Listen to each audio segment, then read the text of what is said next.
माझ्यावर टीका करण्यापेक्षा 20 वर्षात तुम्ही काय केलं हे जनतेसमोर येऊन सांगा, असं आवाहन महेश कोठे यांनी विजयकुमार देशमुख यांना केलं।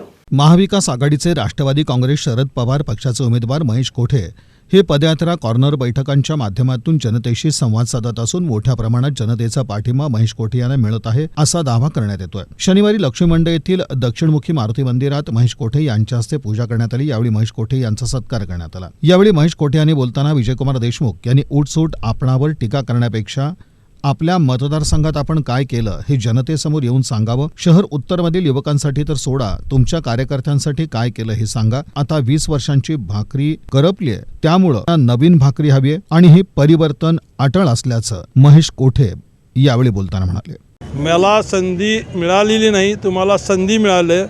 मी संधी मिळाल्यानंतर तुम्ही माझ्यावर आरोप करण्यापेक्षा तुम्ही संधी मिळाल्यावर काय केलं हे लोकांसमोर येऊन सांगा।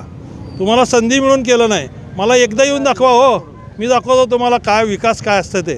नुसतं बडबड करल्याने आणि हे केल्याने लोकांना फसवून मतं घेतल्याने माणूस मोठा होत नाही। तुम्ही मोठे झाला, पण तुमच्याबरोबर असणारे लोकांना तुम्ही मोठं केलं का? आज सोलापूरच्या गरजा तुम्ही कुठल्या फुलफिल केल्या? तुमच्याकडे 6-7 खाते होती, त्या 7 खात्यापैकी कुठला फायदा आम्हाला झाला? कुठल्या खात्यामध्ये आमच्या युवकांना तुम्ही कामाला लावलं? कुठल्या खात्याचा बेनिफिट आमच्या शहराला झालं?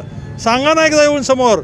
नुसतं महेश कोठे पक्ष बदलला याच्यापेक्षा दुसरी कॅसेट तुमची नाही आहे तुमच्याकडं, पण आता ह्या वाजते होणार नाही।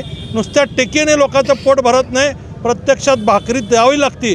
आणि आता भाकरी तुमची एका बाजूला राहिलेली आहे 20 वर्ष, त्यामुळे लोकांनी आता ती पलटी मारायची ठरवली आहे। करपलेली भाकरी आता लोकांना नको आहे, लोकांना चांगली ताजी भाकरी पाहिजे आणि त्यामुळे चांगल्या युवकाला संधी द्यायचं लोकांनी आता ठरवलं आहे आणि त्यामुळे ही इलेक्शन युवकांनी हातात घेतलेली आहे।